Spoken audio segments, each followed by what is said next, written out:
আসসালামু আলাইকুম বন্ধুরা, কেমন আছেন সবাই? আজকে আমরা আপনাদের একটা তথ্য জানাবো। তা হচ্ছে নিয়মিত সহবাসের সেক্স রিলেশনের বা যৌন সম্পর্কের কি আসলে উপকার হয়।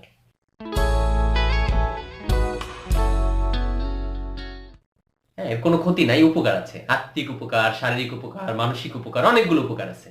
তা আমরা একটু জানি কি কি উপকার হয়। অবিবাহিতদের জন্য না, ভিডিওটা হচ্ছে বিবাহিতদের জন্য, হাজবেন্ড ওয়াইফদের জন্য। সবচেয়ে বড় উপকার হচ্ছে বিজ্ঞানীরা গবেষণা করে দেখছে যে এদের রোগ প্রতিরোধ ক্ষমতা বাড়ে, উভয়ের। আর রোগ প্রতিরোধ ক্ষমতা যদি বাড়ে তখন কি হবে? জীবাণু ঠুসঠুস জীবাণুর বিরুদ্ধে লড়তে পারবে, আক্রমণ করতে পারবে না। তার মানে শরীর ভালো থাকার জন্য, জীবাণু থেকে বাঁচার জন্য আমাদের রোগ প্রতিরোধ ক্ষমতা দরকার। এই নিয়মিত পরিমিত শব্দ দুইটা, একটা হচ্ছে নিয়মিত, একটা হচ্ছে পরিমিত। আমি বললাম হ্যাঁ অনেক উপকার হয়, প্রতিদিন করো 2-3 বার করে। বিষয়গুলো এরকম না, কিন্তু নিয়মিত পরিমিত এই শারীরিক সম্পর্ক রোগ প্রতিরোধ ক্ষমতা বাড়ায়। হাজবেন্ড ওয়াইফ উভয় উপকৃত হয়। খুব ভালো একটা উপকার না বন্ধুরা?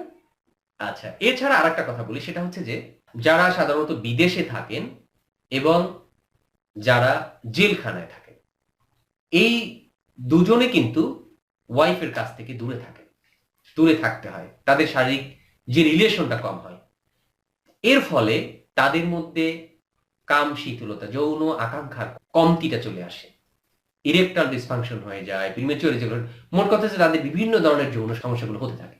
তো এ থেকে যারা একসাথে থাকেন, যে হাজবেন্ড ওয়াইফ, তাদের মধ্যে কিন্তু এই সমস্যাগুলো কম হয়। একটা উদাহরণ দিই, লোহা লোহা যদি সারাদিন পড়ে থাকে বাহিরে, কি হবে? মরিচা ধরবে না? ঘষতে হবে। আর যদি লোহা ব্যবহার হয় সারাদিন, বিষয়গুলো এরকম ঠিক।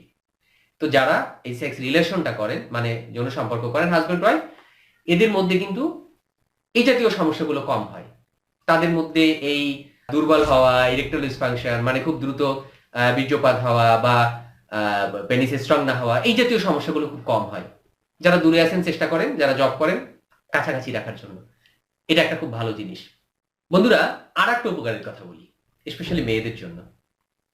মেয়েদের যে প্রজনন অঙ্গ আছে, এই সেক্সুয়াল ইন্টারকোর্সের ফলে প্রজনন অঙ্গগুলো ভালো থাকে, ব্লাড সার্কুলেশন হয়, প্রজনন অঙ্গগুলো খুব ভালো থাকে। কারণ হচ্ছে যখন সেক্সুয়াল রিলেশনটা চলে, সেক্স ইন্টারকোর্সের সময় খুব হেভি ব্লাড সার্কুলেশন হয়।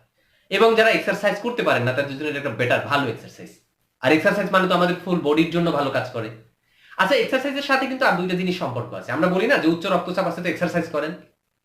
তার মানে নিয়মিত পরিমিত যৌন সম্পর্ক উচ্চ রক্তচাপ রোগীদের জন্য ভালো, যাদের কোলেস্টেরল আছে তাদের জন্য ভালো।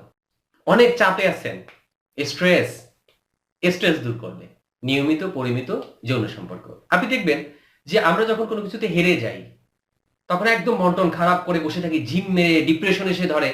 কিন্তু বিদেশের এই যে খেলোয়াড়রা, কয়েকদিন আগে খেলা হলো না বিশ্বকাপ ফুটবল, খেলোয়াড়দের দেখবেন অনেকেই যারা একটু খারাপ করছে, বউ নিয়ে ঘুরতে গেছে, একটু আনন্দ আনন্দ করতে গেছে, যেন স্ট্রেস তার মধ্যে না আসে।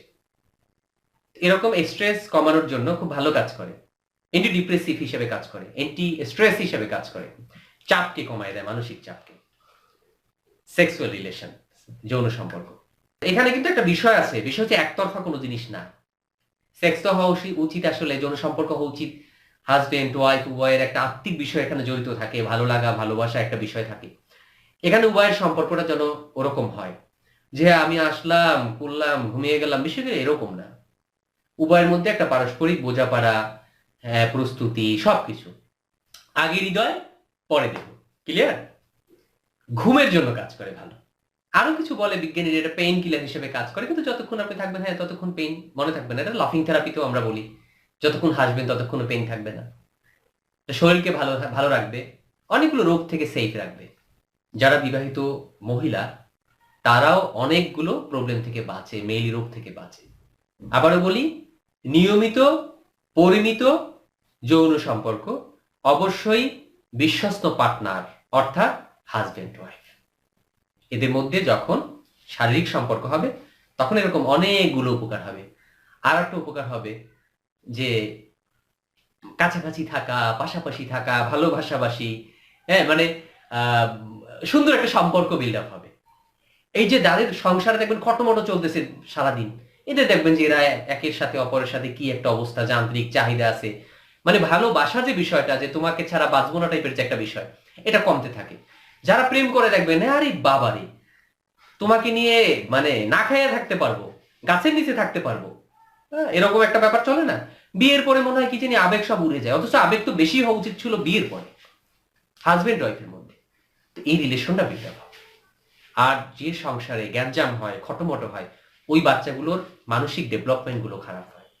তো আমরা চাই কি, যে না, পরিমিত নিয়মিত সেক্সুয়াল রিলেশন হবে, শারীরিক সম্পর্ক হবে, উভয়ের সম্মতিতে, এখানে উভয়ে মানে পার্টিসিপেট করবে।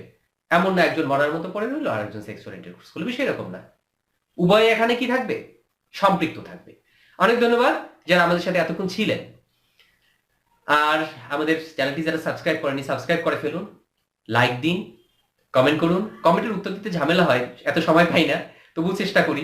আশা করি আপনারা আমার উপরে খ্যাপবেন না, রাগ হবেন না, তবুও কমেন্ট করবেন। আমরা চেষ্টা করব সকলের কমেন্টের উত্তর দিতে।